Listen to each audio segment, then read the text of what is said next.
Hello दोस्तों, नमस्कार। स्वागत है आपका मेरे YouTube channel Kapil Madan music पर। आज मैं आपको ताल वाद्यंत्रों में राजा कहे जाने वाले वाद्यंत्र तबला के बारे में जानकारी दूंगा। इसमें मैं तबला का परिचय एवं तबले पर मुख्यतः बजने वाले वर्ण या बोल के बारे में आपको बताऊंगा। तो सबसे पहले तबला में दो भाग होते हैं। बड़ा वाला भाग जिसे हम बायां या डग्गा कहकर बोलते हैं, और छोटा वाला भाग इसे हम दायां या पुड़ी कहकर बुलाते हैं। बायां स्टील, लोहा, तांबा, पीतल, पहले मिट्टी के भी होते थे, अभी इन धातुओं से बनाए जाते हैं। एंड दाएं में आम, शीशम, बबूल की लकड़ी होती है और इनके ऊपर चमड़े से बनाई गई पुड़ी, ये जो ऊपर का भाग है इसको पुड़ी बोलते हैं। दोनों पर चमड़े से बनाई गई पुड़ी रखी होती है और बीच में ये भाग होता है जो काला शाही होता है। और पुड़ी में भी तबले में तीन भाग होते हैं। पहला ये वाला जो भाग होता है ये किनार बोला जाता है या चाटी बोला जाता है इसको, और जो बीच में होता है, बीच वाले भाग को लव या मैदान कहा जाता है। एंड देन जो ये ब्लैक वाला पार्ट है इसे शाही कहकर बुलाते हैं।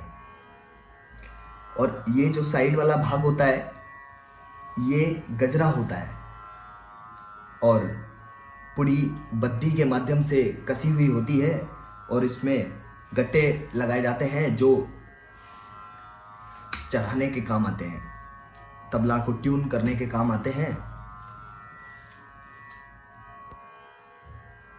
नीचे इसकी एक इंडी रखी होती है जिस पे तबला रखा जाता है, एवं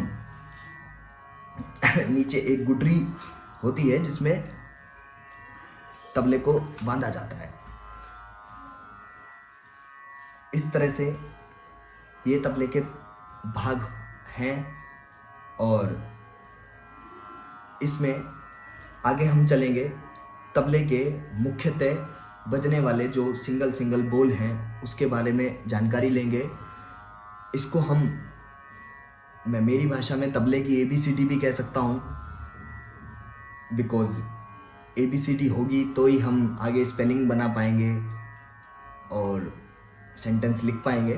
तो तबले में भी ऐसे ही है, जो मुख्यतः इसके 10 वर्ण हैं। 10 वर्ण सिंगल सिंगल 10 वर्ण हैं, इनको ही मिलाकर तबले में कोई भी बंदिश या रचना का निर्माण होता है। तो सबसे पहले आपको मैं बताऊंगा कि इसमें जो दायां होता है इसके 6 बोल हैं मुख्य। इसके मुख्यतः 6 बोल हैं। 2 बोल बाएं के हैं, 8 हो गए, और 2 बोल इन दोनों को मिलाकर बजने वाले हैं। तो टोटल इसमें 10 वर्ण होते हैं। कई लोग 7 वर्ण भी बोलते हैं, लेकिन मान्यता 10 वर्ण की ज़्यादा है। तो सबसे पहला वर्ण है जो होता है ना। सबसे पहला वर्ण होता है ना। ना को बजाने का तरीका हमारी अनामिका अंगुली को यानी थर्ड फिंगर को आप मैदान में रखेंगे और फर्स्ट फिंगर को किनार पर मारना है, तो ना बोल उत्पन्न होगा।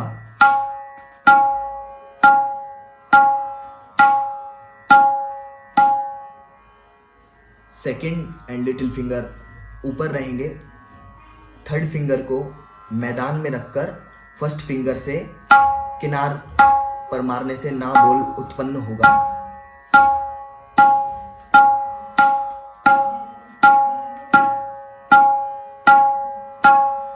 वर्ण ना है, ना या ता भी बोल सकते हैं इसको।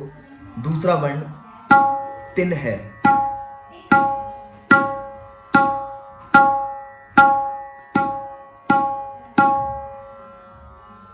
तिन को मैदान पर ही अंगुली रहेगी, थर्ड फिंगर, और फर्स्ट फिंगर से मैदान पर ही मारना है।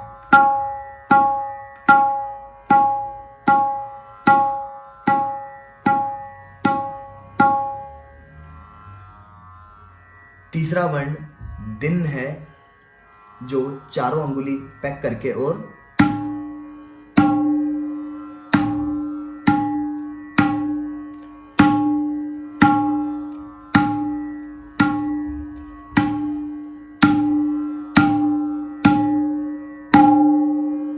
ये दिन बोल है।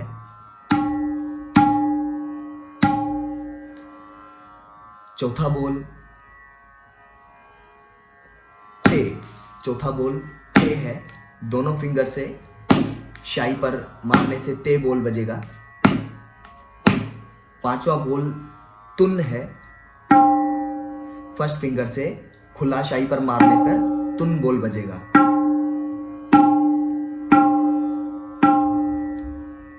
छठा बोल टे या रे है, जो फर्स्ट फिंगर से शाई पर मारने से उत्पन्न होगा। तो ये 6 बोल दाएं पर बजते हैं। सबसे मुख्य बोल ना, तिन ये है। बाएं पर 2 बोल बजते हैं। एक घे होता है,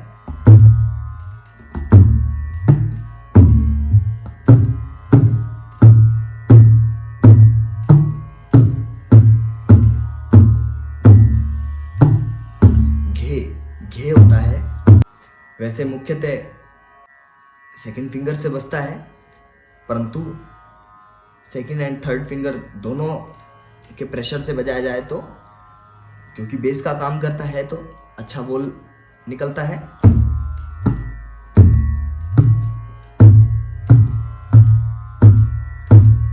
इसको घे बोलते हैं। और दूसरा जो वर्ण है जो बाएं पर बजता है वो के होता है। के, कत, की, का, ये सब इसको हाथ को सुलाकर और ऐसे मारने से बजता है। और जो दोनों को मिलाकर वर्ण बजाया जाता है उसमें 2 वर्ण हैं। पहला वर्ण है, इसमें ना और घे को बजाया जाता है, जो दोनों को मिलकर बजाने से बनता है धा।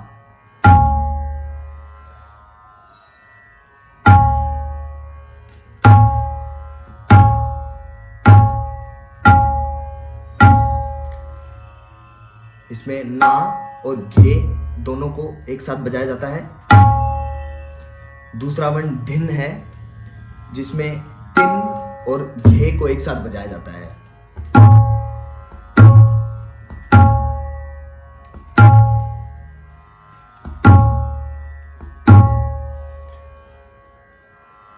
तो 6 वर्ण इसके, 2 वर्ण इसके, और दोनों को मिलाकर 2 वर्ण, टोटली 10 वर्ण तबले में होते हैं। इन्हीं को मिलाकर आगे रचनाएं बनाई जाती हैं, बड़े बड़े बोल बनाए जाते हैं। आप इन बोलों का रियाज करें, तबला सीखें, संगीत से जुड़े। आगे मैं ऐसे छोटे छोटे लेसन से आपको आसानी से, बहुत ही साधारण तरीके से आसानी से तबला सिखाने का प्रयास करूँगा। आपको वीडियो अच्छा लगा हो तो कृपया मेरे चैनल को सब्सक्राइब करें, लाइक करें, शेयर करें। धन्यवाद।